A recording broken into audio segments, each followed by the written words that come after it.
It's Hunter Dawkins. This is my Module 7 discussion response. For this one,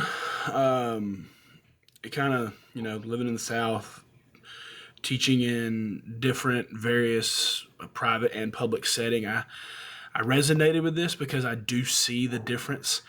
And also being from a place in Atlanta that had you can say white school and a black school. Um, this really was eye opening here during this unit, and so the question was the dominant response to racism is denial. Everyone else is racist, not us. But as Nicole Hannah Jones explains to us, more often than not, institutional racism happens in spaces very close to us, like schools and via the education of our children. After listening to the podcast and tying to the readings, how do you see whiteness as property related to the practice of school segregation? How do you think internalized oppression works in this context? I mean, I think it boils down to you have white schools and black schools. Um, you have county lines or city lines or property lines that are drawn, and you end up having them drawn and manipulated to where majority white affluent students go to one school, and um, the lower class, often students of color, they go to another school. And oftentimes these schools are separated because of funding. um, the affluent school, they get the more funding, they get the better teachers, they get the better classes, the better trainings. And the other schools, the less affluent schools, the poorer schools, they get left out, and they get the bottom of the barrel, as so to speak. And that creates a quality of an education gap. The problem we live with talks about in 1971 there was a gap of 39 points between white and black students. Then the schools desegregated, and they began the African Americans started going to school with the white students and getting the same quality of education. And that gap changed from 39 to 18 points. And like she says in the podcast, it's not that they just started learning better, or that they just got smarter, or they just did better on the test.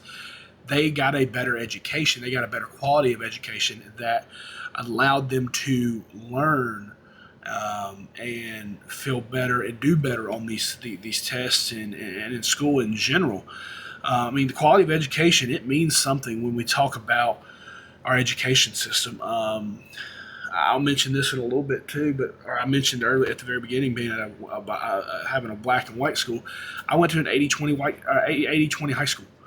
80% was African American and 20% was white. My town had three high schools. You had us, we were kind of the middle of the road. Salem, they had, I would say 95 to 5%, 95 to 5 ratio. And then Heritage had a more of a, I would say 70-30 white to black ratio. And so that was considered the white school. We were kind of the middle of the road. And then Salem was seen as um, the lower end school. And so the problem that happens is when you have that take place, the lower end schools, they lose the funding. They don't they start the school system start funding the schools that are going to show better test scores, and they start giving that money to the more affluent schools, and so on and so forth. And I'll talk about that a little bit more in a minute. What comes to mind when we talk about the whiteness as property, and I know it's Hollywood, and I get it, but I see this so often. But you have the movie Remember the Titans, and you see that the segregation gap and the desegregation, and what happens when when these schools come together.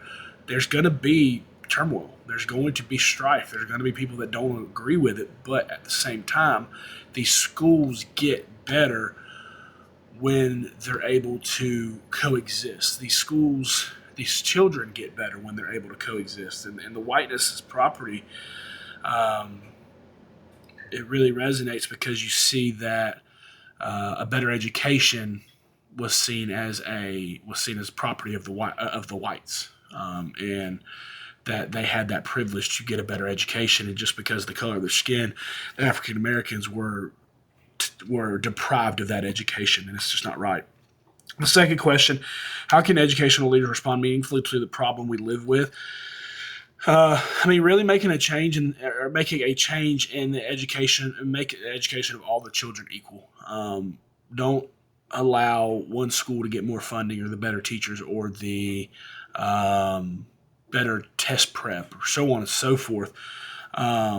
What happens when one school gets more of the funding and those things I just mentioned? It shows that the school system has given up on those kids, and a lot of times those kids are kids of color.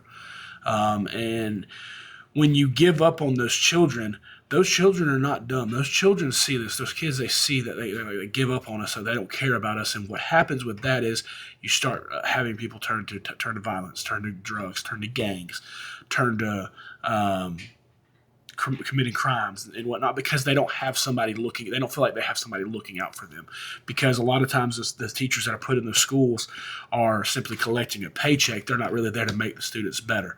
The ones who want to make the students better are the ones that are at the affluent schools. And one big comparison here I can make from another class I took last semester was you have Central High School versus and Northridge High School, both in Tuscaloosa. Um, Central High School um, is considered the not lower end, but that's where a lot of the kids of color go. Then you have Northridge High School, where the more white, the more affluent kids go, and you can see in the documentary we had to watch that Central High School, the kids want to learn, they want to do better, but the funding is not there because all that funding is going to the more affluent schools in Tuscaloosa. And the board will say, "Oh no, we're not doing that. We're not. Everybody's getting the same education." But when you break it down, they're not getting the same education. And as educators, educational leaders, we have to make sure that we focus on the students as a whole, and not focusing on one section of students that are going to make our test scores and our state report card look good. State report cards are great and wonderful, but I feel like too much emphasis is put on these school report cards. And so really to meaningfully respond to the problem we live with, I stand by this, is really make the change in making the education of all children equal. Allow all students to receive the same education, no matter their skin color, their socioeconomic status, none of that. Every student should be able to make or have the same education. Because when it happens, you saw earlier in '71, the gap was 39. They desegregated, came together. All the kids were given the same education, and the gap went from 39 points to 18 points in 17 years. And that's just shocking to me. It's not shocking to me. I'm going to say that. It's not shocking to me. It's sad that we still today are blinded by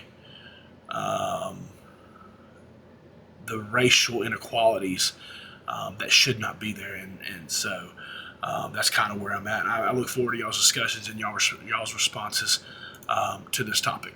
See y'all.